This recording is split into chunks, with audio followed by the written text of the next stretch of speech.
Good evening, everyone, and welcome to our first episode in the soft power series, where we delve deeper into the big soft power players of the world. We have been super excited to launch the sequence of webinars where we look at what kind of power culture holds in a globalized and political world and how that power can be transformed by states.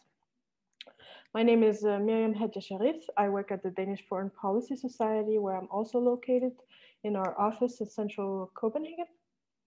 And today, the topic at hand will be Nigerian culture and the immense transnational power it has. And before I give the microphone, so to speak, to my colleague Ida, I would like to say that today's webinar is in the shadow of the terrible news in Ukraine. And if we look a bit tired, that's because we've been reporting on the news.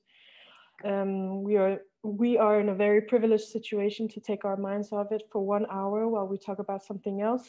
But by understanding other culture, perhaps the need for confrontation diminishes, or at least that's the thought I will think about today. So yeah, on to you, Ida. Thank you, Miriam, for the microphone and for the good words. And also a very warm welcome to everyone from me. I'm also at our head office in Copenhagen, and we're both looking very much forward to welcoming our guests. Today we are very pleased to welcome Dr. Tælle, who is the head of the Future of Diplomacy research group at the Institute for the Future of Knowledge on the University of Johannesburg. Welcome to you. And we also have Dr. Senayan Olaoluwa, who is acting director of the Institute of African Studies at the University of Ibadan in Nigeria. So before we move on with the webinar, we thought it would be useful to show a little compilation of examples of Nigerian culture and of this culture boom that we're going to talk about today, because I know, at least for my brain, I understand things a lot better when I get some images. So we would start by just showing a short video. Yeah, I hope that gave you some visuals about what we are going to talk about, but also perhaps you even recognize some of the culture products we just showed. So now we will proceed with Dr. Senayan Olaoluwa, who will tell us about some of the cultural successes of Nigeria and in what way they transpire borders. So Dr. Olaoluwa. Thank you very much, Miriam Hilda, Haldia, and Ida Spur for inviting me to share this platform with Dr. Oluwaseun Tælle, an eminent scholar. And I am also as grateful for the opportunity to speak on this topic, Nigerian popular culture. Never mind, how I phrase it, and its agency for cultural diplomacy at the transnational and global level. Can everybody hear me? So Nigeria is a country, like Adichie has said, that parades a hugely multi-cultural heritage and practice in such a way that it has also got this positive capacity for contagion. And so everything about Nigeria, especially in terms of popular culture, has a potential to be transnational, to be global. And if we go into the inventory of Nigerian popular culture, we are going to discover that there are numerous elements. But tonight, I have chosen to talk about three major elements of the Nigerian popular culture that have the capacity at one level and the potential at another to be transnational and to be global. So I'll speak quickly about Nollywood, the Nigerian film industry. Followed by that will be Jollof, which is just an aspect, an element of the Nigerian food culture, a very broad food culture. The third one will be the Nigerian hip hop. And the incredible and unprecedented traction it has continued to gain since the turn of the 21st century at the global level. Now, I would, like I said earlier on, begin with Nollywood. Nollywood had begun, so to say, accidentally in the early 90s as a brand, as a new brand of the Nigerian cinema, because the truth of the matter is that the cinema culture and the production of that technology has never been new to Nigeria. And so the history of cinema in Nigeria goes as far back as the early 1920s during the colonial era. And that culture was consistently imbibed, so much so that by the 60s and the 70s, it became a dominant feature, a regnant feature, so to say, of the elite life. And to some extent, it was able to also become a cultural index that found a way of binding both members of the high and the low culture in a way that resonates with what we'll call the Mbari ideology, Mbari philosophy, whereby there is the collapsing, that beautiful collapsing of social classes, and everybody had a way of participating in the cinema culture. But somehow by the 80s, when the structural adjustment program began to bite hard, coupled with all the social vices that precipitated a very, very worrisome sense of insecurity, gradually we discovered that the cinema culture, cinema going culture began to die off. And in no time, nobody could cope with that again. But this is where comes in what I call the place of individual agency. Nigerians, known for not for their resilience, decided to push back socially and technologically when they adopted a new way of entertainment, at least something that, even if it could not compare with the big screens again, could at least satisfy that urge to identify with the screen. And so the video culture came back, so to say. So we began with the video films with, some sort of elementary, if you like, or rudimentary technology, whereby what began as recording performances during ceremonies eventually led to the production, an experimental production, if you like, accidental production of Living in Bondage in 1992.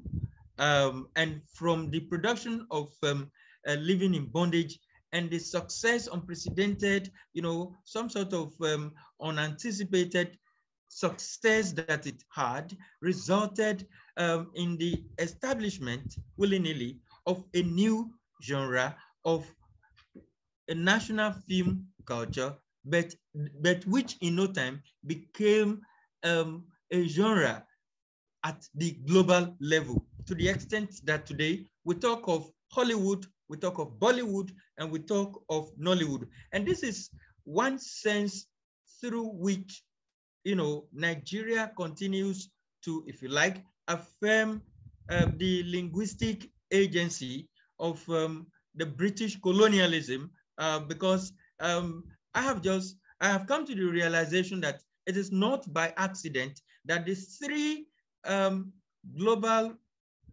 film industries, the top three, are also former, British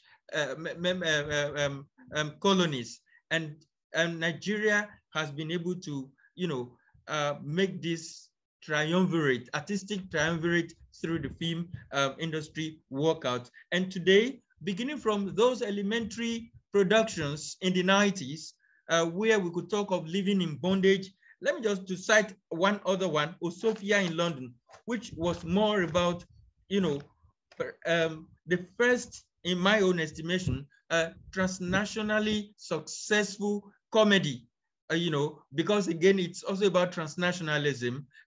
But more than that, it is also about how what I call morality of diaspora is emphasized, is reinforced in that work, and the necessity of the diaspora to give back, to the homeland. And so I often argue that Donatus is like technically killed in that narrative for his refusal to give back to the homeland, which makes his brother, Sophia, makes it possible for him to go to London and bring back the wealth, and we can go on and on and on. Today, in the 21st century, Nollywood has become the third largest in terms of production, but it can also sometimes be regarded as the second largest in terms of reception and other things. And today we talk about Netflix and so many other such transnational platforms where Nigerian film productions have received incredible kind of acclaim, whether we talk of The Wedding Party or The King of Boys, 50, Chief Daddy, Sugar Rush, and so many others. Now, in my interaction with people, some of my PhD students attend international meetings and they come back to share with me their experiences across, those spaces. When you say you are Nigerian, everybody wants to show you how they have watched one form of, Nollywood or the other, or how they identify, as it were, with one character or the other. And things like that have also found a way of opening doors for them in that literal and metaphoric sense. But we can all, and we can continue on and on that. Another one that I must talk about is as another major element of the Nigerian popular culture with the capacity and potential for transnational cultural diplomacy is jollof rice. Now, jollof rice is Nigeria's own unique way of if you like, domesticating and culturally stepping down, that food variety, that originated from, Asia. It has become a staple in Nigeria, and Nigeria has found a unique way of preparing it. In fact, there are various ways of preparing it, but the most popular has become the one that we call jollof. This variety has become transnational, and it has also found a way of always being in competition with the Ghanaian brand. And so from time to time, you find global, national, international competitions of jollof rice between usually Nigeria and Ghana and all that. But what is most important is how jollof rice has also created an avenue for showcasing, a unique Nigerian identity in a way that has received international and transnational acclaim. And so it is prepared in various ways, but what is extremely important is how at various shows and international spaces, you're beginning to discover that it is so easy for people to check with you whether there is jollof rice or whether you can prepare jollof rice, and especially the one of the Nigerian variety. Now, I would also like to talk about what hip hop for Nigeria has become, especially since the turn of the 21st century. with the 21st century coincided with a whole lot of things across time and space. In Nigeria, there is no difference for us because it also coincided with so many things, including the reinstatement of democracy in 1999. But we can also talk about how the turn of the 21st century also coincided with the emergence of a new generation of hip-hop artists who do not only make impact in Nigeria, but have also become transnational icons across Africa and the rest of the world. One way of illustrating the global reception of these hip-hop artists is the recollection that just last year, 2 of Nigerian artists made it to the Grammy, not just at the level of shortlist, but winning them from, Burnaboy, whose performance was screened shortly before this conversation, to Wizkid, and to say nothing of so many, others that have continued to become the rave of the global moment. And as we say this, we must acknowledge the fact that they have built upon the legacies of earlier singers, earlier musicians like Fela Anikulapo Kuti, Sonny Ade, Ebenezer Obey, and so many others, and to say nothing of those who were of the jazz, persuasion, high life, and all. And so with this and the level of trending, sometimes you pick one song and you discover that in less than a year, it has grossed, viewership of over 50 million.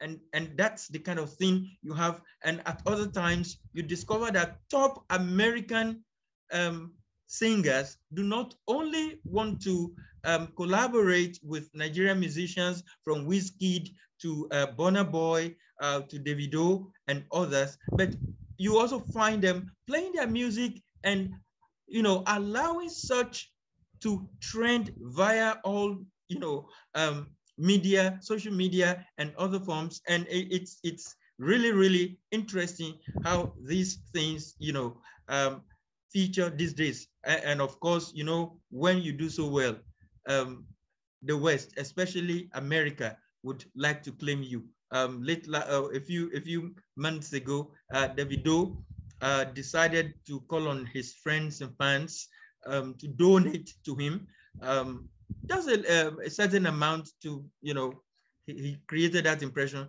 to clear a particular cargo of his to celebrate his birthday. But it turned out that it was an incredible way of launching charity for orphanages in Nigeria.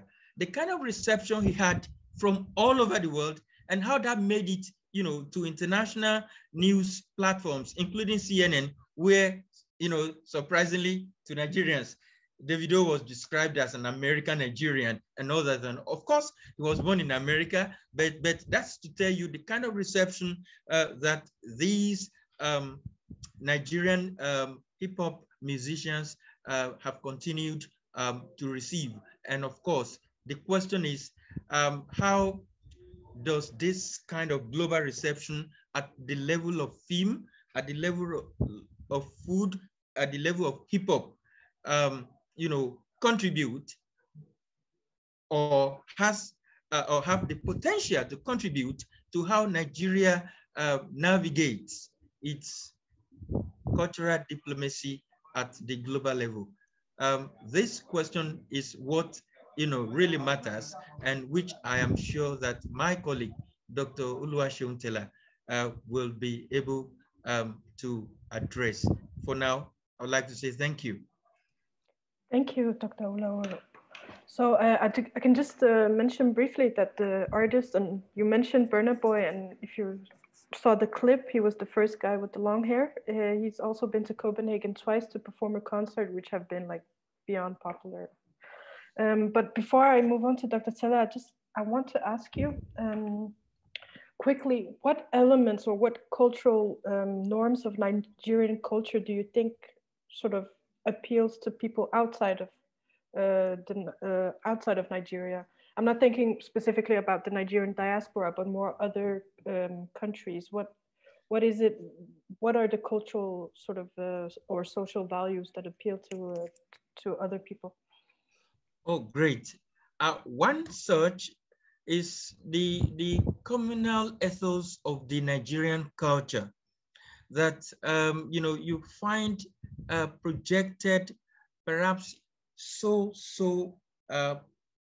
loudly in Nollywood, where you discover that you are yourself because some other people are. This kind of Ubuntu consciousness that constitutes a kind of parallel to what I am talking about. And you find how that, plays out either from what we call old Nollywood up, to the new Nollywood.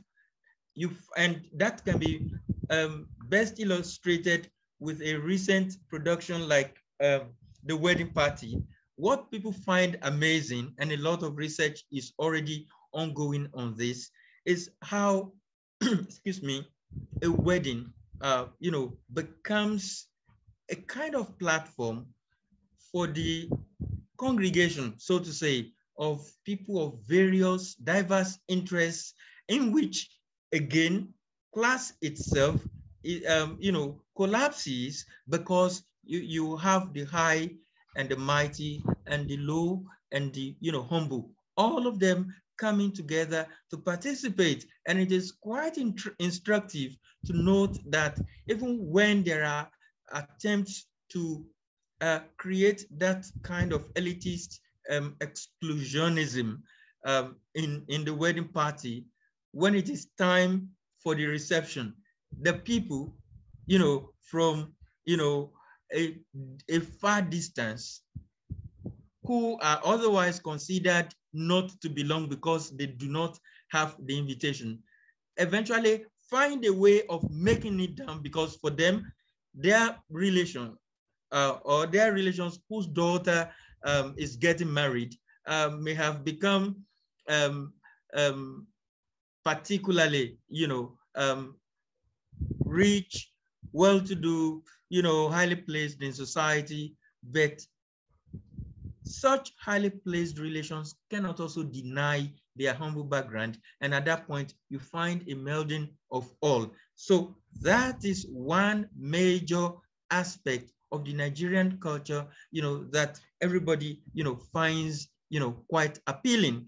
And again, another thing is, if you like, what I call the cosmopolitanism of the Nigerian jollof.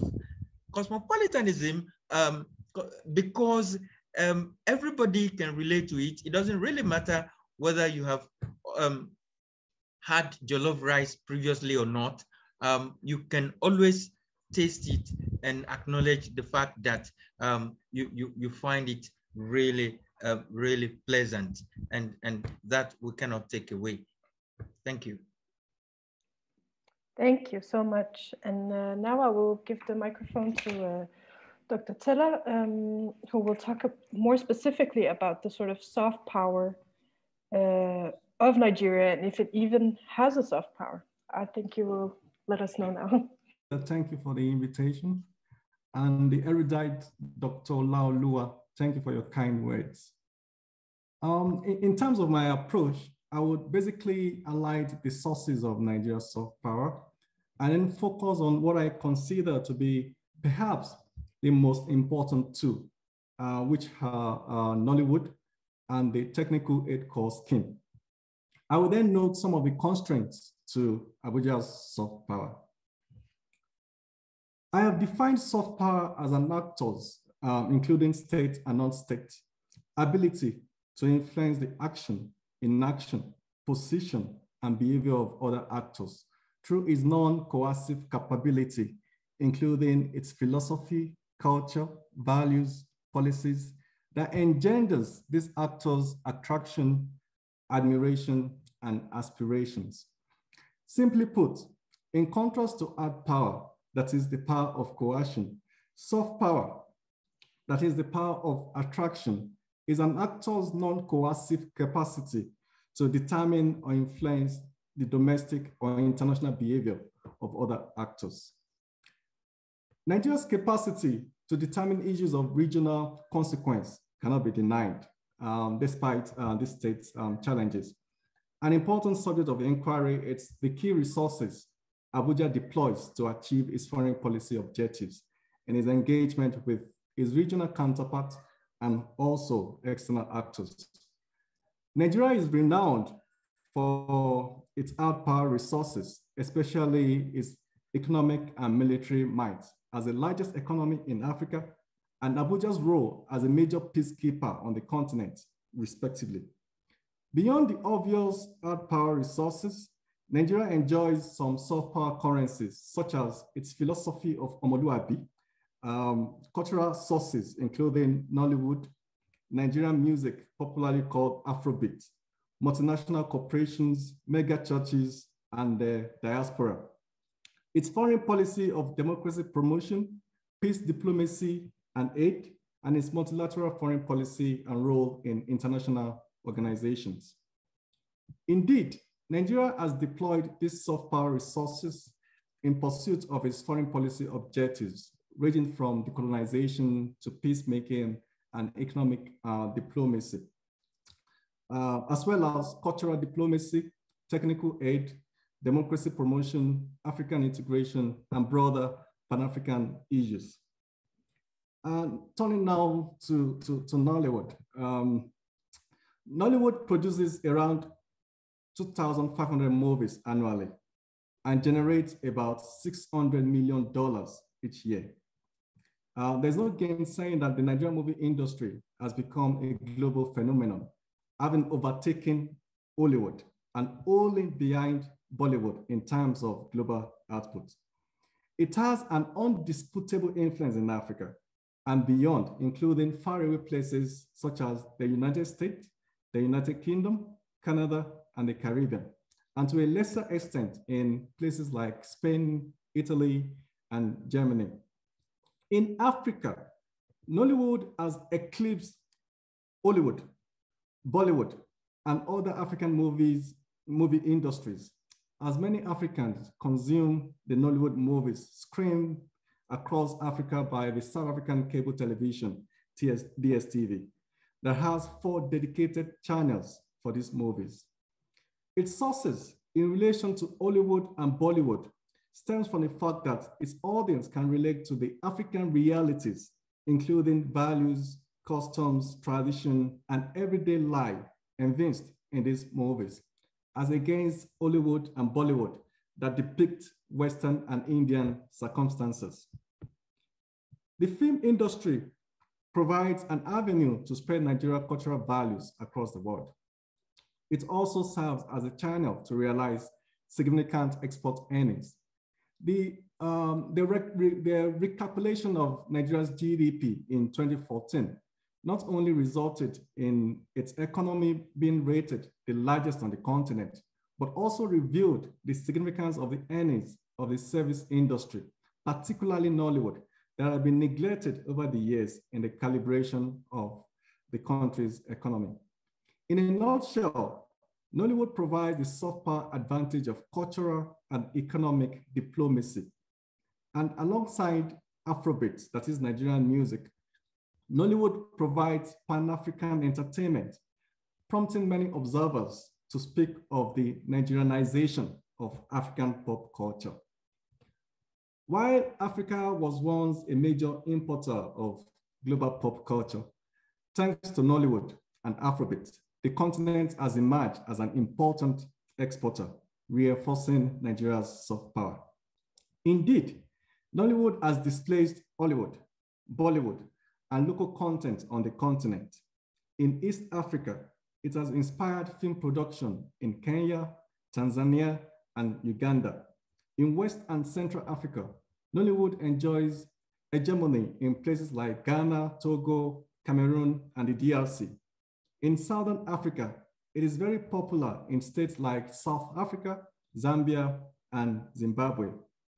More generally, Nollywood has influenced the dress of Kenyan politicians and Congolese pastors and the accents of some South African students. I'm able to tell because I'm an academic here in South Africa, as well as hairstylists in the DRC, South Africa, Mozambique, and Zimbabwe, and fashion designers across Africa and the diaspora. In light of anti-Nigerian sentiments across the globe, Nollywood is critical in debunking stereotypes. The media has the capacity to not only reinforce existing perceptions, but also to set the agenda. On many levels, Nollywood has done so and has challenged negative narratives, including drug and human trafficking, internet fraud, and corruption. Nollywood has sparked admiration for some of the top Nollywood stars, including Genevieve Nnaji, Kanayo, Patience Ozoko, Mercy Johnson, Iniedo, Aki, and Popo, providing Nigeria with a reservoir of talent for celebrity diplomacy.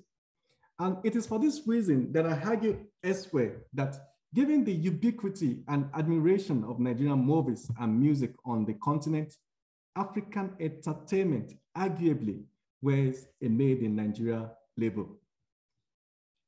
The Nigerian Technical Aid Corps Scheme is a voluntary international service scheme established in 1987 to serve as an institutional framework to provide aid to African, Caribbean, and Pacific states, the ACP states. Its major objective is to provide Nigerian technical know-how in fields such as architecture, engineering, law, medicine, science, and sports to states in these regions that lack adequate person power. The volunteers' salaries are paid by the Nigerian government, freeing recipient state from any financial cost. This is an important soft power tool that has the potential to challenge the negative stereotypes associated with Nigeria, including corruption, fraud, and drug trafficking. Ongoing requests for volunteers from ACP states demonstrate that Nigerian skilled workers are admired. The TAC has therefore cemented Nigeria's role as a major aid donor in this region, reinforcing its soft power. Since 1987, the scheme has deployed more than 4,000 volunteers to 38 recipient ACP states. And just to provide concrete evidence of the benefits of this scheme to recipient state. Former Ethiopian Prime Minister Meles Zenawi noted that the TAC had a significant impact on the socio-economic development of ACP states, while a top Ethiopian official stated that even though their country was receiving similar manpower training aid from Japan and Britain, their observation in the 2 years of the TAC scheme in Ethiopia has shown that Nigerian volunteers were the most dedicated. Similarly, former Namibian President Sam Nujoma observed that Nigeria has continued to grant development assistance and personnel to support its government's socio-economic programs, including the Technical Aid Corps Agreement, under which Nigerian experts work in Namibia.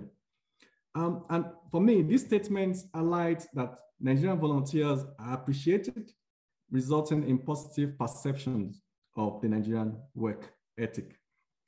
As I've argued elsewhere, while Nollywood is Nigeria's most significant cultural soft power, the TAC appears to be one of the most significant foreign policy instruments that enhances such power.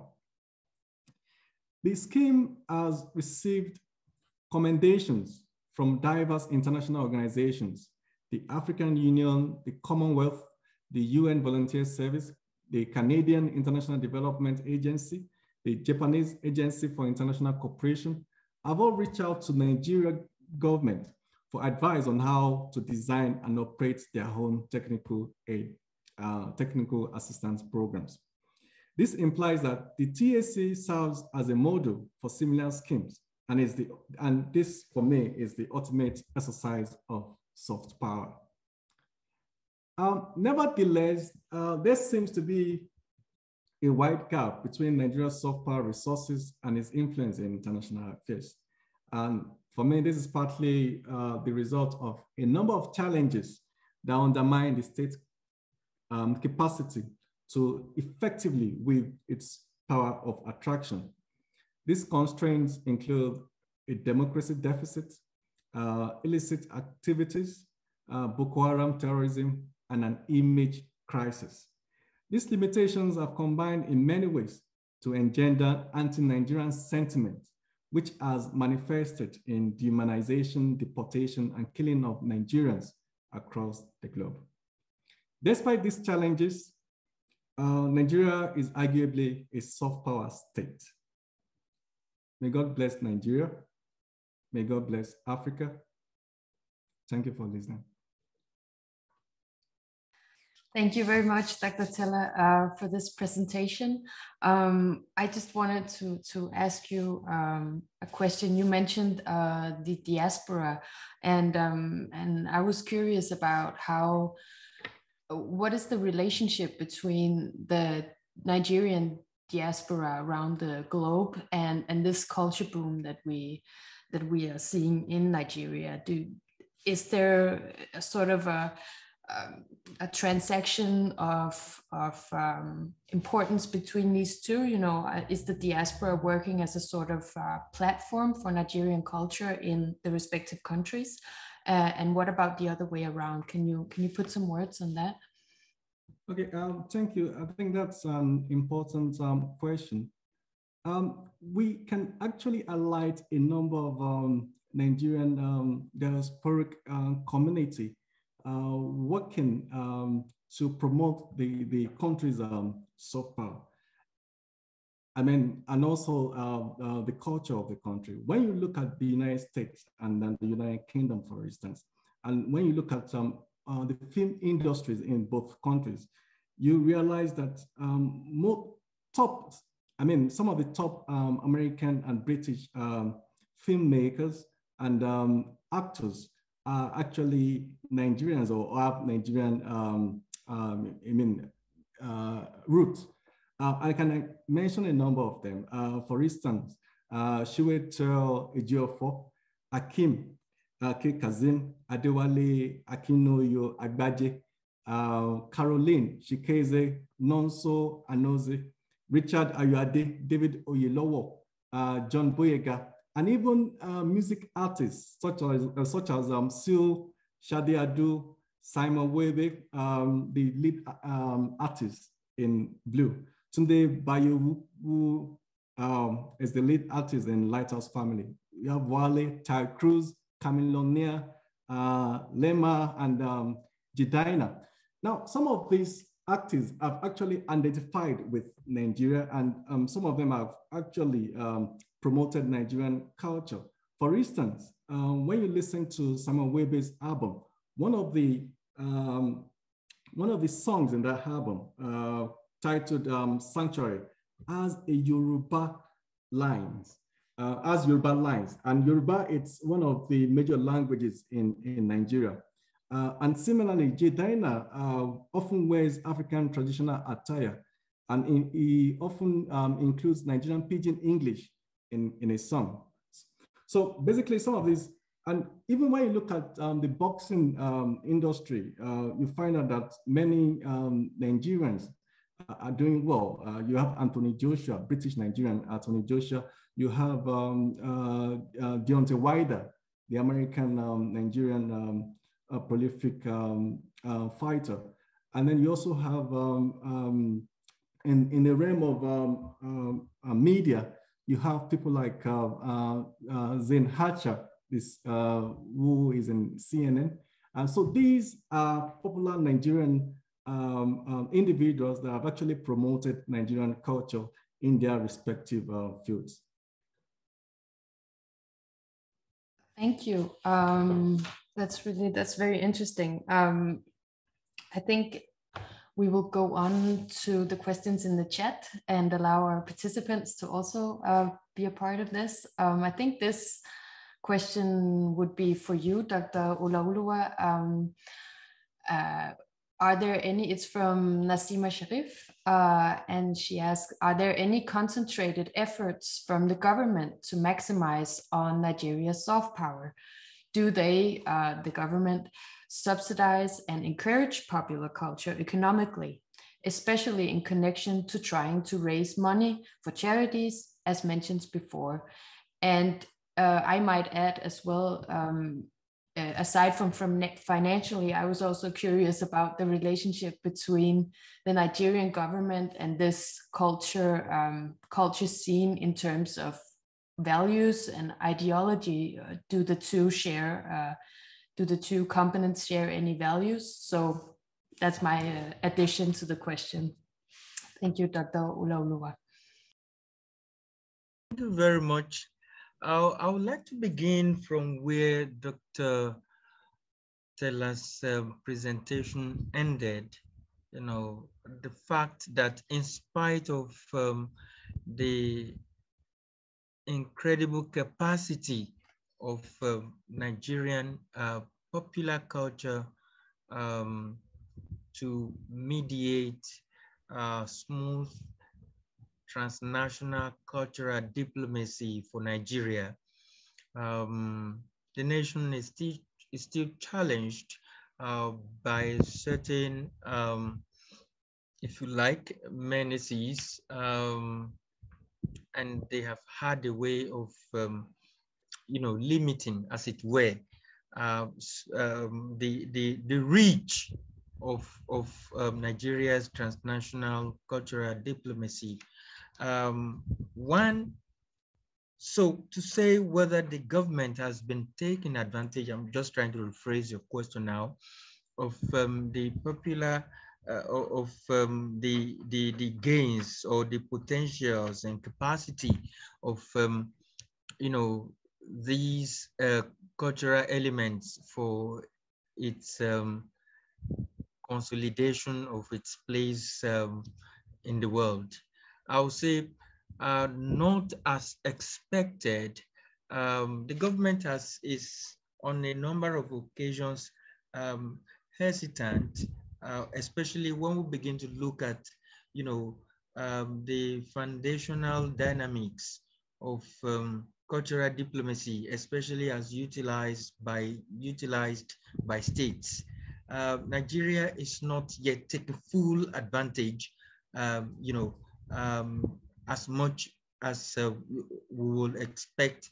Well, I remember that sometimes, I guess towards the end of President Goodluck Jonathan's term, his government was able to approve a certain level of budget for Nollywood producers. That amount was, you know, meager, but it was praised all the same because it was unprecedented, and that in itself signaled some kind of, if you like, vague, you know, particularly, you know, shifty identification, you know, some kind of ambiguous identification with the Nollywood industry. What I'm saying in essence is that the government could have been more affirmative. The government could have been more assertive, could have decisively, that is the word, could have decisively supported, you know, Nollywood beyond that. And so a number of times you discover that what we have is some kind of lip service support, lip service collaboration and all. And you find, you know, the extreme happening when it comes to political campaigns. One, for me, and this speaks to what I call the ambiguity. The government acknowledges that the industry is influential. The industry has the capacity to consolidate its cultural diplomacy beyond, the shores of the nation. But, these stakeholders in Nollywood only become important to the government when it is time to seek their endorsement. And so you just find the government, handpicking a number of them, giving them some amount, and, using them, I would say, using them to say, okay, this candidate is our candidate. And in the end, they end up with, backlashes everywhere, for such kind of support. So what I'm saying is that the encouragement is not as expected. The government can actually do better and be more decisive because, like Dr. Tælle has said, and as is generally acknowledged in the discourse of cultural diplomacy, there are so many things that are just beyond, the exhibition of brute force. Thank you. Maybe for you, Dr. Tælle, why do you think, or if you agree with this opinion, why do you think it is that the Nigerian government doesn't support or encourage or take advantage of this cultural development to a larger extent? I don't think it's peculiar to Nollywood or the Nigerian cultural diplomacy. Nigeria has been found wanting in so many respects. And maybe it also speaks to the fact that Nigeria does not fully appreciate the importance of soft power. Nigeria hasn't fully realized the benefits of successfully wielding soft power. And just to add to what Dr. Laoluwa noted earlier, the Goodluck Jonathan administration donated about $200 million to Nollywood. But that's, for me, it's not sufficient when you compare the relevance of Hollywood in the American context to what's happening in Nigeria. In fact, Hollywood is so significant to the American government that in many quarters, Hollywood is referred to as Washwood, that is from Washington, because there is a kind of relationship, a solid relationship between Hollywood and the American government. And with this, Hollywood is able to showcase American military strength. Hollywood is able to showcase American economic power. But Nollywood is still found wanting in this regard because despite the fact that Nollywood has become a global phenomenon, Nollywood has not been able to shape the hearts and minds of its global audience as we would have loved to. And this is partly as a result of the fact that Nollywood does not get the much needed support from the government. So for me, I think it's as a result of the fact that the Nigerian government has not realized the salience of soft power in its foreign policy projection in today's world. Thank you so much, Dr. Tælle. And my God, the time has flown and we're almost at the end. So here, I would like to ask the last question to you, Dr. Tælle. When we talked a few weeks ago, you told me, or you briefly mentioned that the way we sort of measure soft power here can be very Western-centric or Eurocentric or North American-centric. And it's actually not, it's not indicative of how much power Nigeria actually has. So I was wondering if you could sort of expand on this statement. Okay. Yeah. Okay. I think I had made that comment as a result of the indices that I saw in one of the documents you shared with me. And okay, there are two major organizations that measure soft power. These are Portland and Brand Finance. Now, with respect to Portland's indices, I think the indices are Eurocentric. And when you look at the soft power states highlighted in this index, you realize that they are mostly Western states. But the global soft power prepared by the brand finance goes beyond these Western states and included many African states. In fact, the most recent one, which is the 2021 index, I think that has about not less than about seven African states. But with respect to the, what do you call it? The soft power 30 by Portland, there is no African state. Okay, I recently published a book titled Africa's Soft Power. And what I attempted to do in that book was to de-Americanize the concept of soft power and Africanize it. So in Africanizing the concept of soft power, I highlighted key African philosophies that are not reflected in Nice's definition of soft power. For instance, because I basically look at 4 key states in Africa, Nigeria, South Africa, Kenya, and Egypt. So I looked at Nigerian philosophy of Omoluabi, South African Ubuntu, Kenyan Arambi, and Egyptian Pharaonism. You know, a common denominator of these philosophies, and as Dr.